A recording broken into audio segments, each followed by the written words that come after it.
Assalamualaikum warahmatullahi wabarakatuh.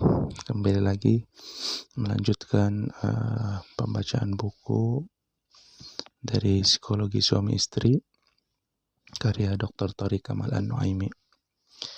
Bismillah, pada pertemuan yang sekarang, episode yang ketiga ya, kita memasuki bab pertama. Ini ada kurang lebih 57 halaman. Kita baca sedikit-sedikit aja. Mudah-mudahan bisa istiqomah. Taib. Di bab yang pertama adalah perbedaan psikologis secara umum. Adakah perbedaan antara laki-laki dan perempuan?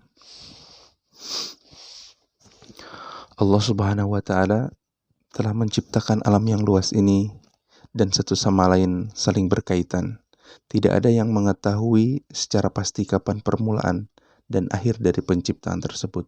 Di antara 6 hari yang ada, Allah Subhanahu wa Ta'ala berfirman dalam surat Al-Furqan, Alladzi khalaqas samawati wal arda wa ma bainahuma fi 6 ayyamin tsumma istawa 'alal arsy Ar-Rahman fas'al bihi khabira. Yang menciptakan langit dan bumi dan apa yang ada di antara keduanya dalam 6 masa atau 6 hari, kemudian dia bersemayam di atas arsy. Dialah yang Maha Pemurah. Maka tanyakanlah tentang Allah kepada yang lebih mengetahui, Muhammad, tentang dia.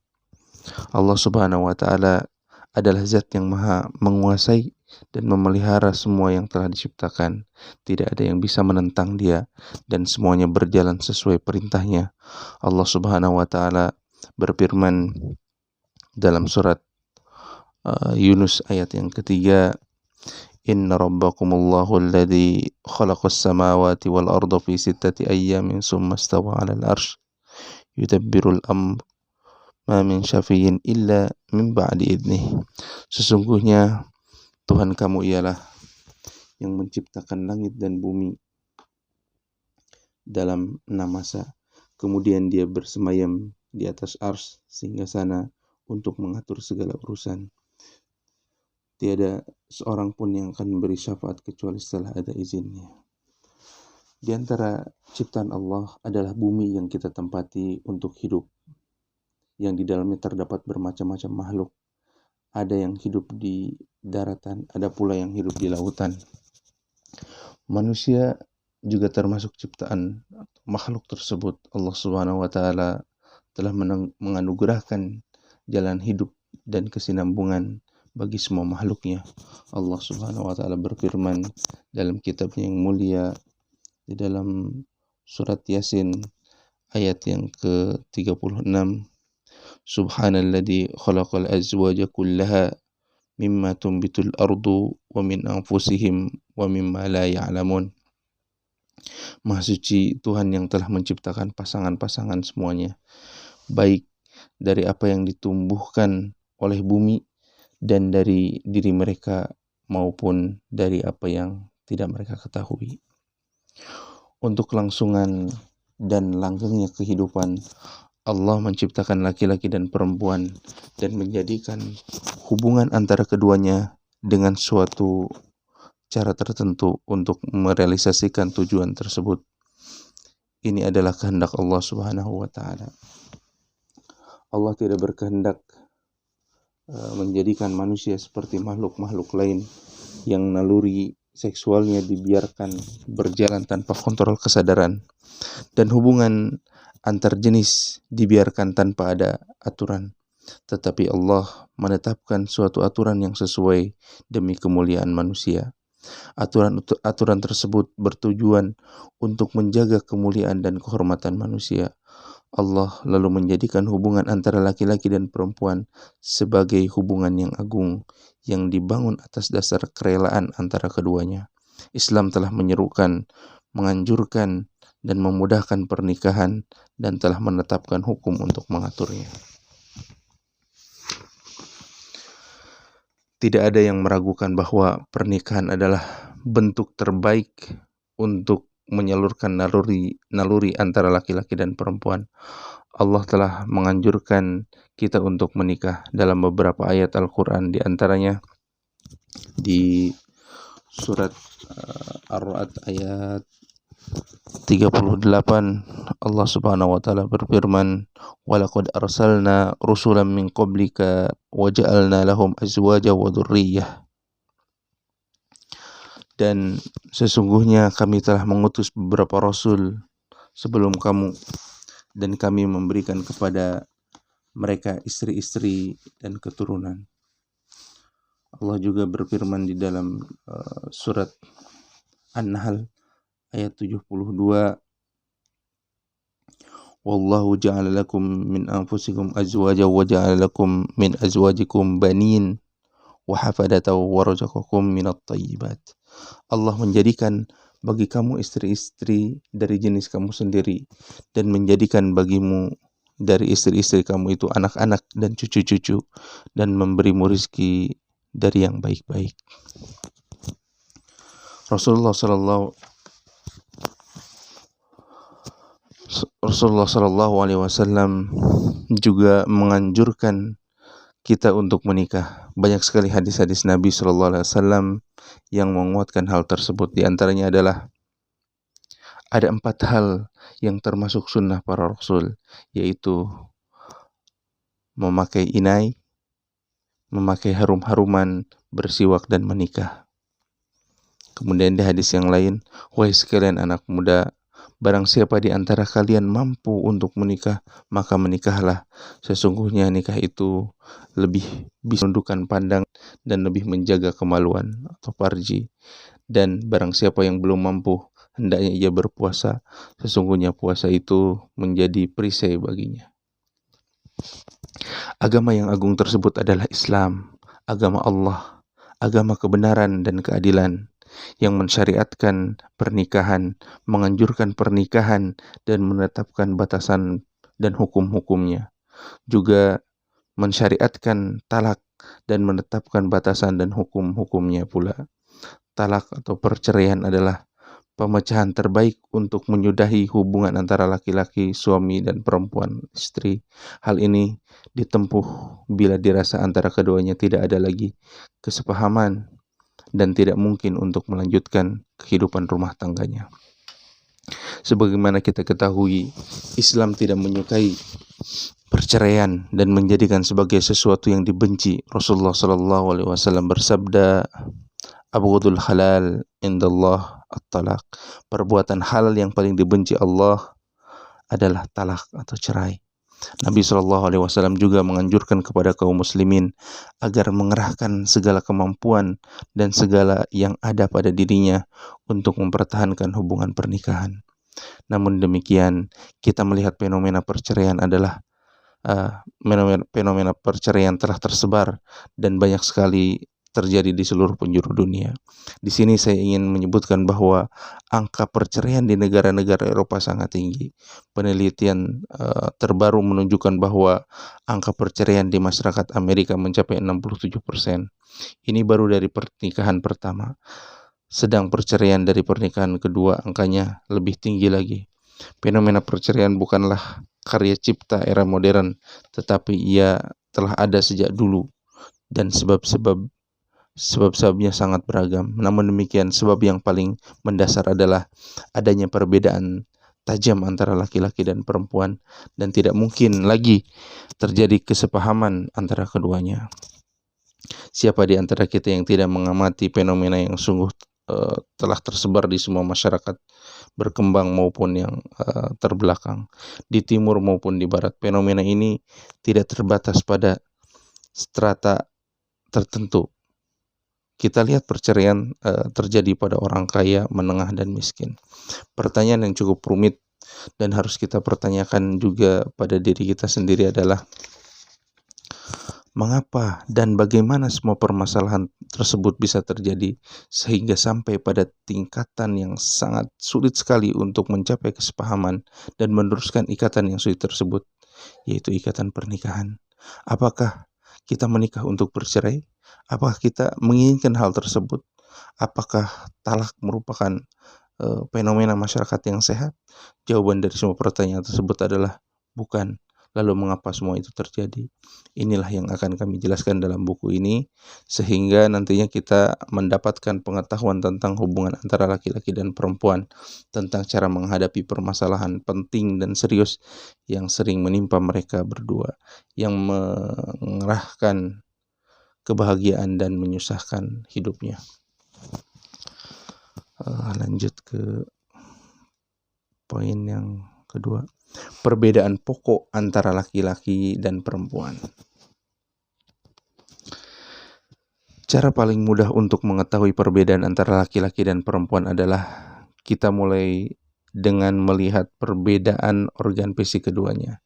Di antara perbedaan pokok yang sangat jelas dan umum adalah perbedaan organ seksual. Namun demikian, penelitian ilmiah menunjukkan bahwa antara laki-laki dan perempuan terdapat perbedaan organ tubuh yang banyak sekali. Dapat diambil contoh perbedaan kulit, di mana kulit laki-laki lebih tebal daripada kulit perempuan. Karena perbedaan inilah kita melihat kulit perempuan lebih cepat keriput daripada kulit laki-laki. Perbedaan pita suara, di mana pita suara perempuan lebih pendek daripada pita suara laki-laki, yang menyebabkan suara laki-laki lebih keras dan dalam daripada suara perempuan. Perbedaan darah, di mana darah laki-laki lebih tebal daripada darah perempuan, dan jumlah butir darah merah laki-laki lebih banyak daripada perempuan. Perbedaan itu mencapai 20%. Yang berarti laki-laki menghasilkan oksigen lebih banyak daripada perempuan. Kekuatan laki-laki lebih besar daripada perempuan, dan laki-laki adalah bernapas lebih dalam daripada perempuan, sementara jumlah bernapasnya perempuan lebih besar daripada laki-laki. Perbedaan lainnya adalah dalam hal susunan tulang. Tulang laki-laki ukurannya lebih besar daripada tulang perempuan. Tidak hanya ukuran yang berbeda, tapi juga susunannya. Jika diperhatikan, cara berjalan perempuan akan berbeda dengan laki-laki. Dan perbedaan ini karena perbedaan susunan tulang tersebut. Langkah kaki perempuan lebih pendek daripada langkah kaki laki-laki, sehingga jumlah langkah perempuan lebih banyak bila dibandingkan langkah laki-laki. Tulang pinggul perempuan lebih besar daripada laki-laki, dan ini merupakan perencanaan Tuhan yang sangat baik untuk menjaga kehamilan dan proses kelahiran. Perbedaan lainnya adalah otot pada tubuh laki-laki perimbangannya lebih banyak daripada kandungan lemaknya. Dengan komposisi seperti ini, laki-laki akan lebih cepat dalam melakukan pengurangan berat badan dibandingkan perempuan. Pada tubuh perempuan ada lapisan lemak yang langsung berada di bawah kulit, dan lapisan lemak inilah yang membantu tubuh perempuan tetap panas ketika musim dingin melebihi yang dimiliki laki-laki. Ketika musim panas akan membantu tubuh agar tetap dingin. Lapisan ini juga membantu perempuan bisa menjaga kondisi tubuhnya melebihi kemampuan laki-laki. Tentu saja perbedaan organ tubuh sangat penting untuk membedakan laki-laki dan perempuan. Namun perbedaan psikologis lah yang nantinya dapat menjelaskan kepada kita bagaimana cara berpikir laki-laki dan perempuan. Dan hal itu akan berpengaruh pada ucapan, perbuatan, dan respon, juga berpengaruh pada hubungan antara keduanya.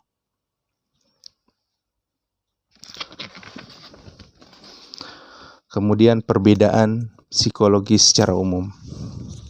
Perbedaan antara laki-laki dan perempuan tidak hanya terjadi pada organ tubuh saja, tetapi juga terjadi pada aspek psikologisnya.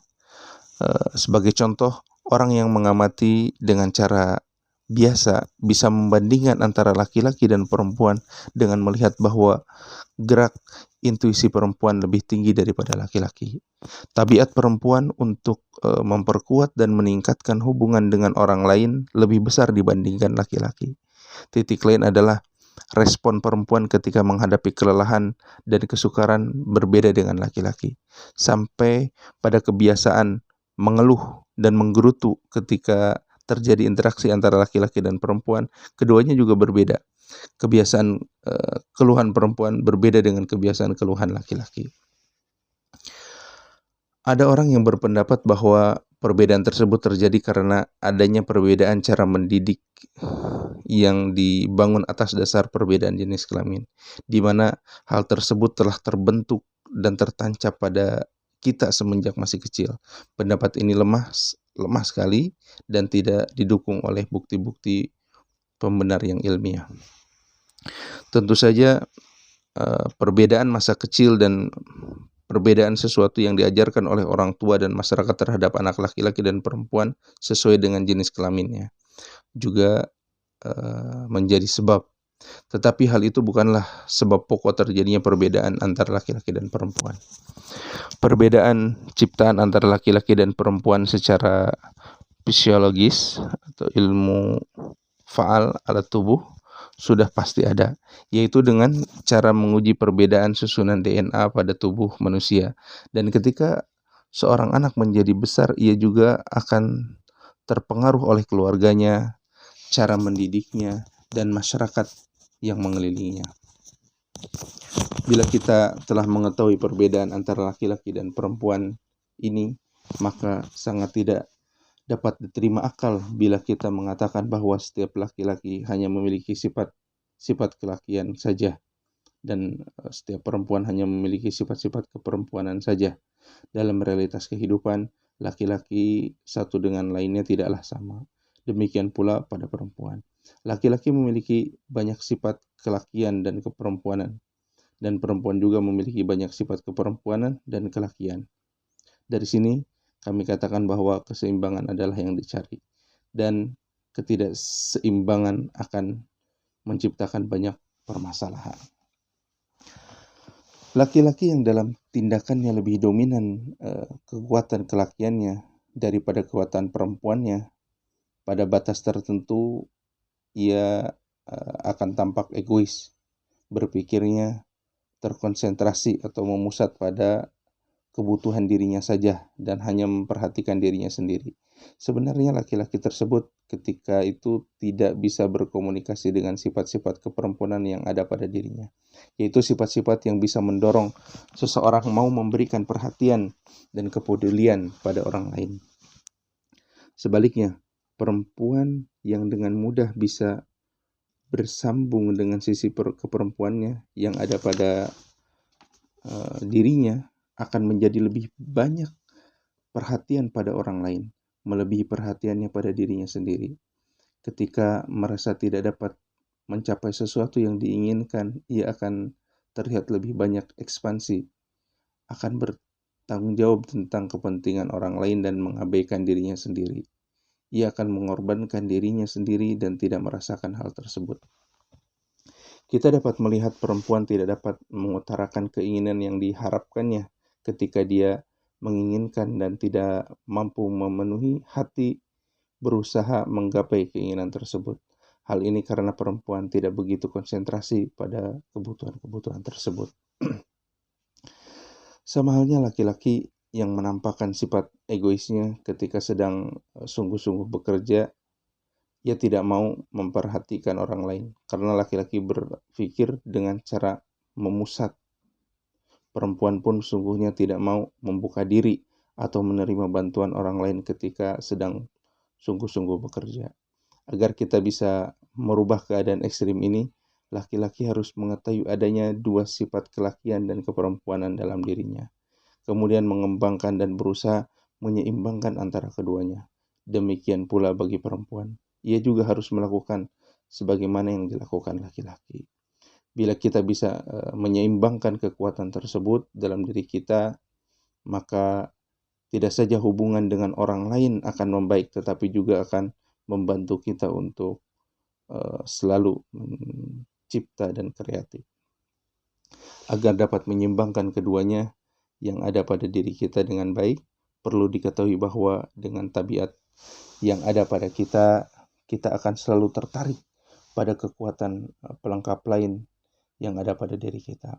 Laki-laki akan tertarik pada perempuan dan perempuan akan tertarik pada laki-laki melalui rasa cinta, laki-laki pada perempuan, ia dapat mengembangkan kekuatan perempuannya dengan tetap menjaga sifat-sifat kelakiannya. Melalui rasa cinta perempuan pada laki-laki, maka ia dapat mengembangkan sisi kelakiannya dengan tetap menjaga sifat-sifat keperempuanannya.